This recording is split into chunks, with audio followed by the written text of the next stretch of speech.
What's up, guys? This is Jakob. I'm Content AI Manager and I'm helping entrepreneurs around the world with their content strategy using AI technology for creating content on scale, text production, videos, audios, everything you need for your content plan to generate you more customers and more leads for your business. So thanks for watching. Today, I'm just recapping a couple of things. Yesterday, I had a podcast interview with a friend of me who's also a business partner, Norm Müller. We created Genius Alliance Space, which is basically a platform for entrepreneurs and to help each other. And he interviewed me about Web3. And one of his last questions was, what would you suggest people who have no idea about Web3, what should they do?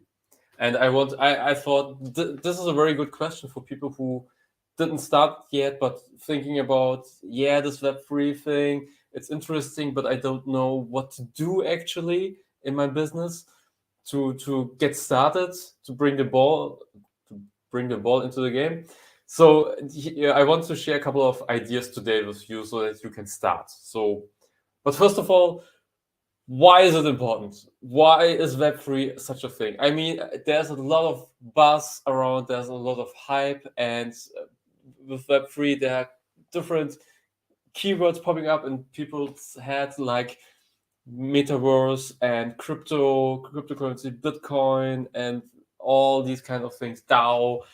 So when you look on a historical way or how the web evolved, so when we have Web3, we speak about Web3, so this means we have a Web2 and a Web1. So Web1 was all about the beginning of the internet. So web pages were really ugly.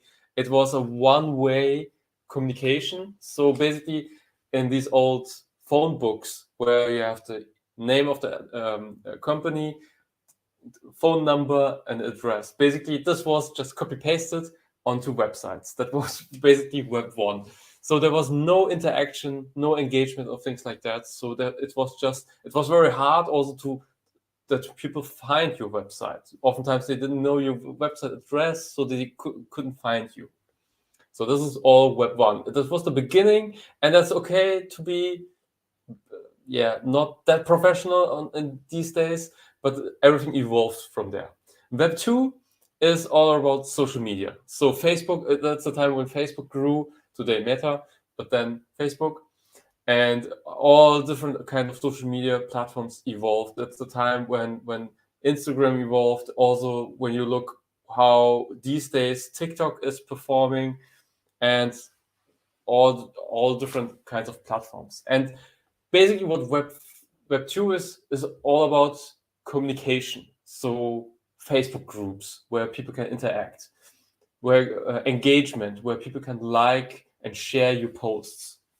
And that's also the time where influencer grow. So when you can create your own following, can you build your own brand. This is all about Web2, which brought a lot of which made things very easy for business owners, because they now can create their own platforms. But the thing was, or the thing still is, the struggle, you are always dependent on the algorithm of the social media platform. So Facebook decides, or LinkedIn or Instagram decides what will happen, how many people you're gonna reach with your content. So one day they can just change the algorithm, and then all of a sudden you don't reach 100,000 people with organic reach. You just reach 100 people. This happened for Facebook, and this will also one day happen for LinkedIn. I mean, I'm a realistic guy. I just love to be on LinkedIn. It's a great platform, but one day my reach will not be that high as it was in the beginning. That's just the nature of social media platforms. And that's also the thing that brings us to Web3, which is all about decentralized platforms where you own also your own data. That's a key idea, that you are not dependent on big corporations, big tech corporations who collect the data and then decide about the algorithm. You can build your own platform and own the data, which is maybe more time consuming, but on the long run, it's just worth doing it, because you're the master of your data, so to say. You can decide on your own what is good for your community. And what is interesting about Web3 is also the idea of tokens. Tokens basically means you can create your own currency. I mean, there are many cryptocurrencies out there. One of the biggest, or the biggest, is Bitcoin, and there was also a lot of hype, and then now the numbers are so low for Bitcoin. But that's not the important thing. The important thing is that you can create your own currency and use it for your company. And people who interact and buy your coins can use it to purchase or to buy products or services from you. That's today possible, and it will become easier in the future. And why is this important? It's like some people say it's like collecting payback points or something, or miles for travel agencies, but you own these points. It means you can collect them and then resell them for a profit. So that makes this very interesting, because this is all embedded in a new ecosystem that you can create for your own business. This is the interesting thing. So in the future, in Web 2, you needed millions of views and followers in order to create your sustainable business and be profitable. And in the future, in Web 3, you don't need these millions of views. You need 100 to 1,000 super fans who are willing to invest money or time into your projects. That's what's going on, and what's the main game changer. And that's the reason why you should care about Web 3.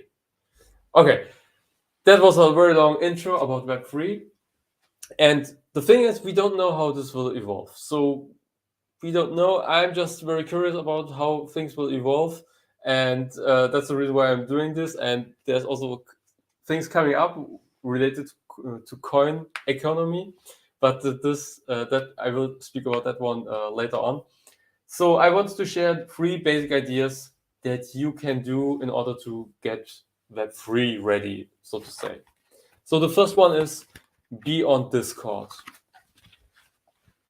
Discord is a channel, and yesterday I also spoke about this, and my interview partner, so the interview host of the podcast, said, well, Discord is something for gamers.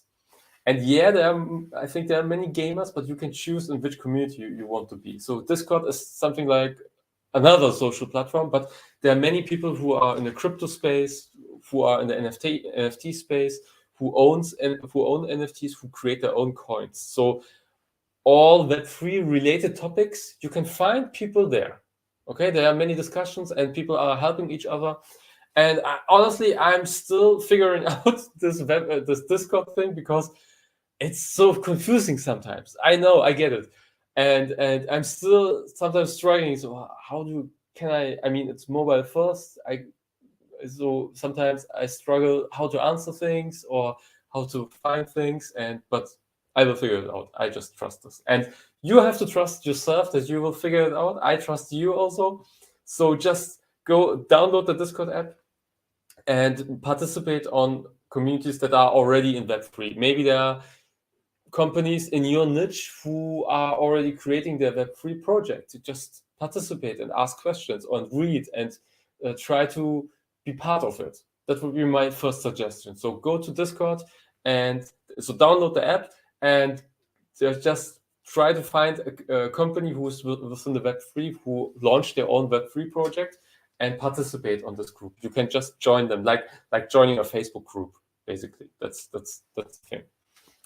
The cool thing with Discord, this is yet now from a perspective of an entrepreneur, you can also create your own Discord group for free. So you don't have to pay anything. It's like creating your own Facebook group and building your own community within the ecosystem. You can do this the same with Discord, okay? Which is interesting, because you can build within this platform your own community. Okay, so that's the first thing. Go to Discord, download the app, and participate with other people who are already there and ask questions. The second thing is interview interview experts in this field. So I interviewed Joe Polizzi.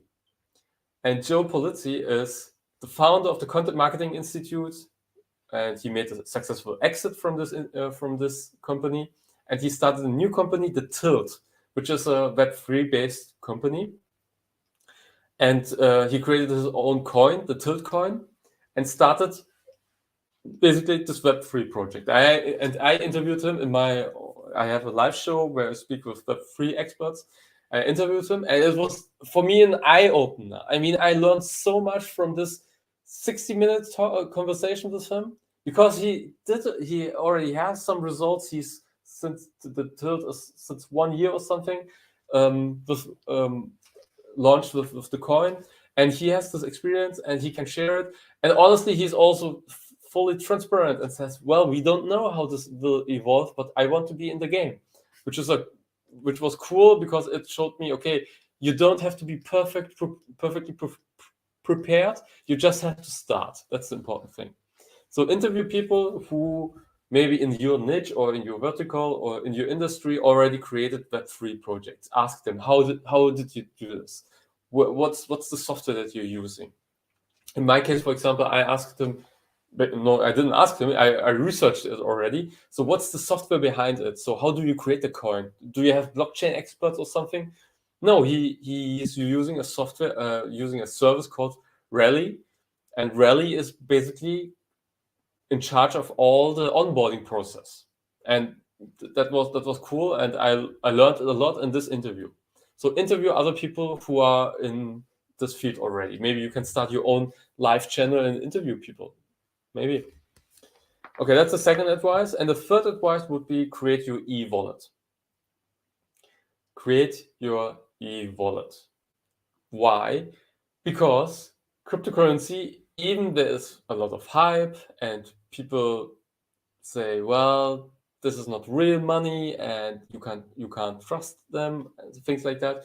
But an e-wallet is the starting point for all the transactions that will happen. If you create your own coin, you will need an e-wallet where you can accept money, send money, not fiat money, but cryptocurrency, or buy cryptocurrencies, also buy NFTs, and that's important. So doesn't matter if you create a fiat account or an e-wallet account, both sucks. Both experiences are not good, because there is a validation process where they check your profile and things like that, and the internet connection is not that good and things. So just be prepared. It's not fun. It's like in a bank, it's not fun. It will not fun in e-wallet, but it's worth, because you have to just trust the process and just execute it and find your own way, because in the process you will learn how the things work, and you will say, okay, that's cool, I can implement this in my tool and accept cryptocurrency maybe. So that would be my third advice: create your own e-wallet, which is important because it's, so to say, the standard. It's the standard currency when it comes to Web3. It will be the standard currency because everybody will have an e-wallet. Okay, these were 3 things. So first one was go to Discord, download the app of Discord. Then second was interview people about Web3 projects who are already executed successfully. And the third one was create your own e-wallet and be in the cryptocurrency world. Okay, I hope this serves. If you have any questions, just let me know. Hope to see you soon, and thank you. Bye-bye.